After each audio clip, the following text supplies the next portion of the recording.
नमस्कार dear friend, आपका बहुत बहुत स्वागत है राज एजुकेशन मैथ्स में। आज हम आपको क्लास 10 का वेरी मोस्ट क्वेश्चन समझाने जा रहे हैं। X square plus 7x plus 10 का एग्जांपल है, 2.2 से संबंधित है। 2.2 से पहले वाला है, वेरी मोस्ट क्वेश्चन है जो आपके पेपर में आ सकता है।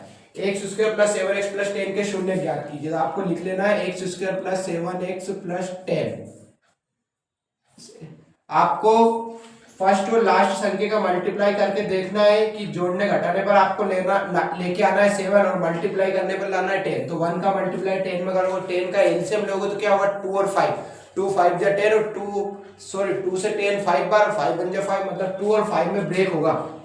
X square plus 2x plus 5x, 2x और 5x 7x और 2 का इंटू 5 में करेंगे 2 5 जा 10। यहाँ पे x, यहाँ पे एक्स स्क्वायर, यदि हम x को कॉमन ले लेते हैं तो अंदर क्या बचेगा बेटा x का मल्टीप्लाई x में करना तो क्या होगा एक्स स्क्वायर, साइन कौन सा है प्लस, तो प्लस लगा देंगे। 2x में से x बाहर है तो अंदर क्या बचेगा बेटा 2 बचेगा। जो यहाँ बचा x प्लस 2 वही यहाँ बचेगा, x प्लस 2 बच गया आपका। ठीक है, तो हमें ये संख्या बनानी तो हम किसका मल्टीप्लाई करेंगे, प्लस 5 का मल्टीप्लाई करेंगे। प्लस 5 का मल्टीप्लाई कर देंगे तो x प्लस 2 कितनी बार है, 2 बार है तो इसको एक बार लिख लो, 2 बार है 1 बार लिख लो। अंदर आपका क्या बचा यहाँ से x प्लस 5, क्या बचा आपका x प्लस 5। अब यहाँ पे आपको कर देना शून्यांक करने पर, सॉरी शून्य करने पर, क्या करने पर, शून्य करने पर। शून्य का मतलब होता है बराबर में 0 करने पर।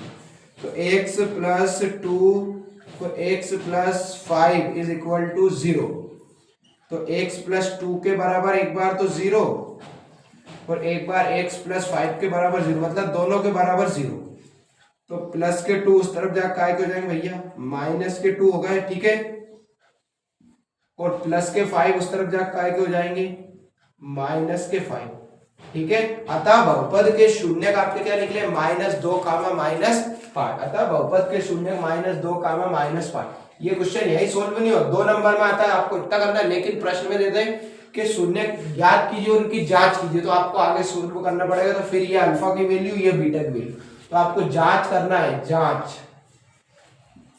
तो जांच में आप क्या करेंगे, सबसे पहले शून्यकों का योगफल। शून्यकों का योगफल क्या होता है, शून्यकों का योगफल का फॉर्मूला आपका होता है अल्फा प्लस बीटा बराबर -b बटा a। तो अल्फा क्या दिख रहा है आपको, ध्यान से देखो, माइनस का 2 क्या दिख रहा है, अल्फा की वैल्यू माइनस के 2, अल्फा की वैल्यू -2 दिख रही है। ठीक है, और प्लस बीटा की वैल्यू क्या दिख रही है, देखो ध्यान से, माइनस के 5 बराबर माइनस वैसे वैसे बी की वैल्यू क्या है, ध्यान से देखो, ए बी सी। तो बी क्या है आपके पास 7 अपॉन में ए का मतलब क्या है, देखो ध्यान से, एक्स मतलब 1, माइनस के 2 प्लस माइनस माइनस के 5 is equal to -7 upon 1, minus के 5 और 2 माइनस के 7 अपॉन 1 बराबर माइनस के 7 अपॉन 1। एलएचएस बराबर आरएचएस, दोनों तरफ एलएचएस बराबर आरएचएस, तो हमारा सवाल सही है। अब ये माइनस है, सॉरी। अब क्या करना है आपको, अल्फा इंटू बीटा निकालना है, शून्यकों का गुणनफल।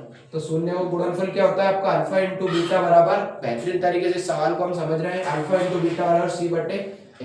तो अल्फा की वैल्यू आपकी क्या है, माइनस के 2 इंटू बीटा की वैल्यू क्या है, माइनस के 5 इज इक्वल टू सी की वैल्यू क्या है, तो सी की वैल्यू आपके पास कितनी है बेटा 10, और ए की वैल्यू कितनी है आपके पास, तो ए की वैल्यू है आपके पास 1, माइनस माइनस प्लस 5 2 जा 10 अपॉन में कुछ नहीं तो 1 बराबर 10 अपॉन 1। तो एलएचएस बराबर आरएचएस, हमने ये शून्यकों का योगफल ज्ञात कर लिया और ये शून्यकों का गुणनफल ज्ञात कर लिया। बेहतरीन तरीके से हमने इस सवाल को सॉल्व करा, और आपको किस टॉपिक में जो समस्या है वो हमें बताएं, हमने इस सवाल को बेहतरीन तरीके से सॉल्व करा। अगर चैनल पर नए हैं तो चैनल को सब्सक्राइब करें और अपने दोस्तों में शेयर करें। Thank you so much. जय हिंद, जय भारत दोस्तों।